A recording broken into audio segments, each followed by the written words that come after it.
हे WhatsApp guys, welcome back once again. दोस्तों, आज की कहानी जो एक्सप्लेन करने जा रहे हैं उसका नाम है टेरा नोवा। कहानी की शुरुआत होती है एक जेल से, जहां पर हम कुछ कैदियों को देखते हैं जिनके ऊपर न जाने कितने केसेस लगे हुए हैं और इसका कोई भी हिसाब नहीं है। लेकिन अभी चलते हैं प्रेजेंट में, जहां पर हम जालिन नाम के एक कैदी को देखते हैं जो इन्हीं लोगों में से भागा हुआ है और वो इस समय कहीं दूर किसी वीरान जगह पर दर बदर भटक रहा है। न जाने कितने दिनों से उसे कुछ खाया पिया नहीं है। वो चलते चलते फिसल जाता है और जाकर एक सूखी नदी पर गिर जाता है, पर उठकर फिर से चलना शुरू करता है। लेकिन कुछ दूरी जाने के बाद उसकी हिम्मत जवाब दे देती है और फिर से वो एक जगह बैठ जाता है, जहां पर वो हमसे कहता है कि आपको क्या लगता है मैं ये सब अपने लिए कर रहा हूँ? नहीं, मैंने ये उन लोगों की जान बचाने के लिए किया है, पर मैं यहाँ तक पहुंचा कैसे? इसके लिए आपको मेरे साथ कहानी में पीछे चलना होगा, जहाँ से ये सब शुरू हुआ। कहानी पास में जाती है। हम एक जेल में जालिन को देखते हैं, जिसकी बड़ी ही बुरी तरह से पकड़कर जेलर के पास लाया जाता है, जहाँ पर वो उसे पूछते हैं कि तुम्हें आगे जाकर क्या करना है अगर तुम इस जेल से छूट गए तो।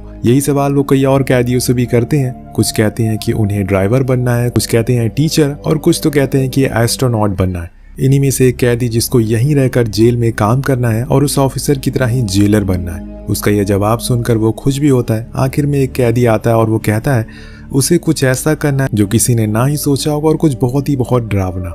अब जाकर वो जेलर हम सभी को, उन लोगों को भी बताता है कि उन्हें एक दूसरी जगह पर ले जाया जा रहा है, इसलिए उन्हें ये सवाल पूछे गए थे ताकि हमें उन कैदियों की ख्वाहिशों के बारे में पता चल सके। अब जहाँ ये लोग उन्हें लेकर जा रहे हैं वहाँ क्या होता है और वो कैसी जगह है, इन सब के बारे में आपको थोड़ा इंतजार करना होगा। सभी को अगले दिन पोर्ट पर लाया जाता है, जहाँ से इन्हें शिप के अंदर एक एक करके डाला जाता है। इन्हें अभी तक नहीं बताया गया है कि ये कहाँ पर जा रहे हैं, इसीलिए चुपचाप सभी लोग बैठ जाते हैं, जिसके बाद ऊपर से डेक बंद कर दिया जाता है। हम नीचे देखते हैं तो वहां पर भी सेम जेल की तरह ही सब कुछ बनाया जाता है और इन्हें कैदियों में हम मार्कस नाम की कैदी को देखते हैं, जो कि माफिया है और उसी ने कहा था कि उसे जेलर बनना है, क्योंकि ऐसे जेल में रहना उसे बेहद पसंद है। वो काफी गुस्से वाला होता है, जो हमें तब पता चलता है जब एक कैदी उसकी पसंदीदा बेड पर सो जाता है, तो वो उसे हटाने के बजाय उसे जान से मार ही डालता है। कुछ देर बाद शिप चलना शुरू होती है। सभी कैदियों को लगता है कि इन्हें अब पानी में डुबा कर मारने वाले हैं, इसीलिए सभी लोग चिल्लाना शुरू करते हैं, जिस वजह से दोनों ही ग्रुप में लड़ाई होने लगती है। और इसी में कई कैदी मौके का फायदा उठा लेते हैं और कुछ लोगों को मार भी डालते हैं। लेकिन हम इसी में एक बूढ़े आदमी को देखते हैं जो पीछे बैठा चुपचाप प्रे कर रहा था।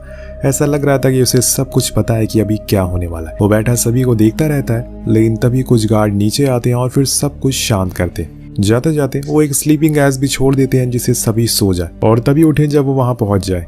2 दिन बाद ये लोग एक आइलैंड पर पहुंच जाते हैं जो चारों ओर से पानी से घिरा हुआ है और बस बीच में एक जमीन थी। वहां पर कोई भी जेल नहीं थी, कुछ टूटे फूटे शेड थे जो किसी ने बनाए गए थे। किसी को इस बारे में नहीं पता था, इसलिए सभी लोग कुछ देर तक आसपास ही देखते रहते हैं। उन्हें समझ नहीं आ रहा था कि ये किस जगह पर उन्हें लाया गया और उन्हें यहाँ पर क्यों लाया गया। सभी कैदियों के हाथ में एक अलग तरह की हथकड़ी लगाई गई थी जिसमें नंबर लिखे थे।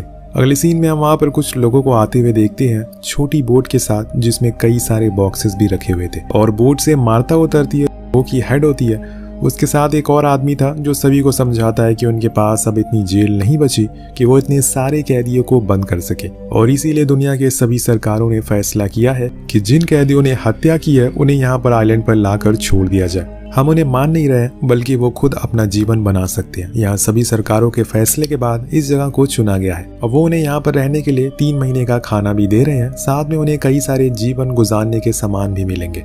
साथ में उन्हें एक बोट भी मिलेगी। अगर वो किसी एक कैदी को भेजना चाहे तो भेज सकते हैं। लेकिन मार्कस को यह आइडिया पसंद नहीं आता।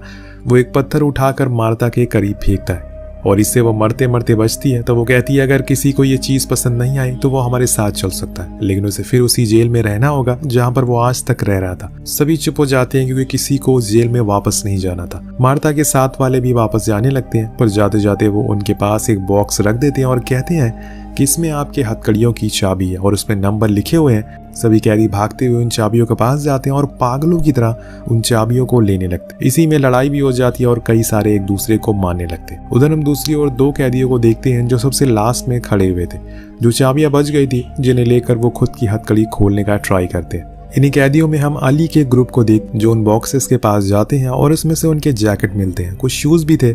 इसीलिए वो फैसला करते हैं कि वो अब उनका ग्रुप उस बोट पर जाएंगे। वो उस भीड़ को भी कंट्रोल कर लेते हैं, लेकिन ज्यादा देर तक नहीं। क्योंकि तभी लड़ाई फिर से शुरू हो जाती है और इस बारी तो लड़ाई इतनी ज्यादा भयानक होती है कि बस पूछिए मत। कई लोग एक दूसरे को मार डालते हैं, कुछ कैदियां जाकर उन बॉक्सेस से कुछ हथियार निकाल लेते हैं और फिर उसे लोगों को मारने लगते हैं। दर्जनों की तादाद में लोग मर रहे थे। इसी में एक कैदी आकर अली को भी मार देता है और उसके ग्रुप के सभी लोगों को भी। यानी कि बोट और कपड़ों का कंट्रोल अब उनके पास आ जाता है, इसीलिए वो धीरे से पीछे से निकल जाते और जाकर बोट पर पहुंच जाते। बाकी लोग उन्हें देखते हैं, उनके करीब जाने की कोशिश करते हैं, लेकिन तब तक वो निकल चुके थे। लेकिन उन तीनों को इस बात का ध्यान देना चाहिए कि मार्ता ने ये साफ बात कही थी कि अगर किसी को यहाँ से जाना है तो वो अकेले ही बोट से जा सकता है, क्योंकि एक आदमी के लिए ही ये बोट बनी है, ना कि 4 लोगों के लिए। इसी वजह से जब वो थोड़ी दूर पर जाते हैं तो वो डगमगाने लगती है। फिर क्या एक तेज लहर आती है और तीनों ही बीच में गिर जाते हैं, समुंदर के बीच में। वही हम आइलैंड पर देखते हैं जहाँ पर कई लोग तो ऐसे मरे हुए थे जिनका सर कटा था, किसी का पैर कटा है। अली तो समुद्र किनारे था, उसकी दोनों आंखें निकाल ली थी इन लोगों ने लड़ाई के दौरान। जब सब कुछ शांत हो जाता है तो बचे हुए लोग जाकर उन बॉक्सेस को खोलते हैं जिसमें उन्हें कुछ खाने पीने का कपड़ा वगैरह मिलता है। कुछ टूल्स भी थे जिससे वो मछलियों को पकड़ सके या फिर इंसानों को ही मारकर खा सके। उधर हम जैलिन को देखते हैं जो अपने सामानों को इकट्ठा करना शुरू करता है। उसे अच्छे से पता था कि यहाँ पर राशन 3 महीने तक को बिल्कुल चलने वाला नहीं है। उस जगह पर मार्कस भी आता है अपनी हथकड़ी खुलवाने के लिए और सभी से कहता है कि जिसको जितना लेना है उतना ले लो। जैलिन को ये पहले से पता था, इसीलिए वो कुछ गर्म कपड़े और कुछ खाने का सामान बोरी में भरकर वहां से निकलने लगता है। बीच में उसे सिपा नाम का कैदी मिलता है जिसने कहा था कि वो घर जाकर टीचर बनना चाहता है। वो उसे कहता है कि एक एक करके सभी यहाँ पर मरने वाले हैं, किसी को कुछ नहीं मिलेगा, तुम बस थोड़े दिन तक इंतजार करो और देखते रहो क्या क्या होता है। वो वहां से निकल जाता है और खुद से ठान लेता है कि उसे कैसे भी करके इस आइलैंड से बाहर निकलना है और खुद को जिंदा रखना है किसी भी हालत में। इसीलिए वो चलता रहता है और यहाँ पर कहानी आ जाती है प्रेजेंट में, जहाँ से शुरू हुई थी। आपको वजह पता चल गई कि आखिर जैलिन यहाँ पर कैसे फंसा। अब इसके बाद हमें ये देखना है कि क्या वो सच में यहाँ से बाहर निकल पाएगा या नहीं। अब वो कई दिन ऐसे ही चलता रहता है बिना कहीं रुके, लेकिन एक दिन उसकी हिम्मत जवाब दे देती है। वो एक जगह पर रुक कर थोड़ा आराम करता है, लेकिन यहाँ उसे अपने परिवार की याद आ रही थी जिनके पास जाने के लिए वो वहाँ से भाग आया था। वो उनकी फोटो को देखता है और बहुत रोता है और वहीं सो जाता है। कुछ घंटों के बाद उसकी किसी आवाज की वजह से आंख खुल जाती है। वो सामने कुछ चूहों को देखता है जो उसके ही राशन को बुरी तरह से अंदर घुस गए थे। उसके सारे सामानों को खराब करने लगते हैं। वो उन्हें हटाता है और वहां से आगे बढ़ता है। कुछ दिन बाद उसे एक गुफा मिलती है जहां पर वो आसरा लेता है और तब तक वहां पर ठंड बहुत ज्यादा बढ़ जाती है। वो पूरा एरिया बर्फ से ढका हुआ था चारों ओर, इसीलिए सबसे पहले तो वो अपने साथ लाए हुए कपड़ों को पहन लेता है और उसी गुफा का सहारा लेता है। लेकिन तभी तेज बारिश होने लगती है जो उसके लिए एक और मुसीबत बन जाती है। लेकिन वो दिमाग लगाता है और उसके पानी को स्टोर कर लेता है। लेकिन तभी वहां पर हम सिपा को देखते हैं जो उसके पीछे पीछे यहाँ तक आ गया था। उसे जैलिन की बात सही लगी, लेकिन उसके इरादे अलग थे। वो आते ही उसके चाकू को चुराना शुरू करता है, लेकिन जैलिन उसे देख लेता है जिससे कि वो वापस रख देता है। अपने साथ लाए कुछ नमक के पाउच दे सकता हूँ, लेकिन उसके बदले में तुम्हें मुझे कुछ खाने को देना होगा। वो मान जाता है, जिसके बाद दोनों साथ में मिलकर खाना खाते। जैलिन पूछता है कि तुमने आखिरी बार वहां पर क्या देखा था। वो बताता है कि वहां पर बस लोग मर रहे हैं भूख से और कुछ नहीं हो रहा है। थोड़ी देर सिपा जाकर एक चट्टान के किनारे खड़ा हो जाता है और वहां से छलांग मारने की कोशिश करता है, लेकिन ये उससे हो नहीं पाता, इसीलिए वो वापस आ जाता है। जैलिन से पूछता है कि आप वहां से क्यों भागा है। तो वो बताता है कि मेरी फैमिली के सभी लोग एक एक्सीडेंट में मारे गए और पुलिस को लगता है कि उन्हें मैंने मारा है। आखिर एक बाप अपने बच्चों को कैसे मार सकता है, और मैं यहाँ पर ऐसी जगह मर कर दफन नहीं होना चाहता। अगर मैं मरूं तो मुझे वहीं मेरे परिवार के बगल में दफन होना है। इसके बाद दोनों जाकर उस शेल्टर में सो जाते हैं जो कि जैलिन ने बनाया था, जहाँ पर उन्हें एक फ्रेम भी बनाया था जिसके अंदर उसके परिवार की फोटो लगी थी। अगले दिन जब जैलिन की आंख खुलती है तो वो देखता है कि उस फ्रेम में फोटो नहीं है और सिपा भी कहीं दिखाई नहीं दे रहा। वो बाहर जाकर देखता है तो उसे पता चलता है कि सिपा उसकी वाइफ की फोटो को देखकर गलत हरकत कर रहा है, जिससे वो बहुत गुस्से में आ जाता है और उसे बुरी तरह से मारता है। कुछ देर बाद सिपा जाकर ऊपर बैठ जाता है। वो दर्द के मारे कर रहा था और तब वो ऊपर आसमान की तरफ देखकर कहता है कि आपको बस हम गरीब लोग ही क्यों दिखाई देते हैं, क्या हमारी जिंदगी की कोई वैल्यू नहीं है। लेकिन अगले दिन वो उसे लेकर आगे बढ़ता है क्योंकि इन्हें यहाँ तो रहना नहीं है, उनके पास कोई ऑप्शन नहीं है। थोड़ी देर के बाद इन्हें एक लेक मिलता है जहाँ पर जैलिन मछली पकड़ने की कोशिश करता है, लेकिन एक भी मछली उसके हाथ नहीं आती। लेकिन इसी समय इनके साथ कुछ बहुत ही अच्छी चीज होती है। जैलिन की नजर एक दरार पर पड़ती है जहाँ पर उसे एक प्लेन का टुकड़ा दिखाई देता है, जिसे देखकर वो बहुत खुश होता है क्योंकि अगर ये टुकड़ा यहाँ है तो प्लेन भी जरूर आसपास ही होगा।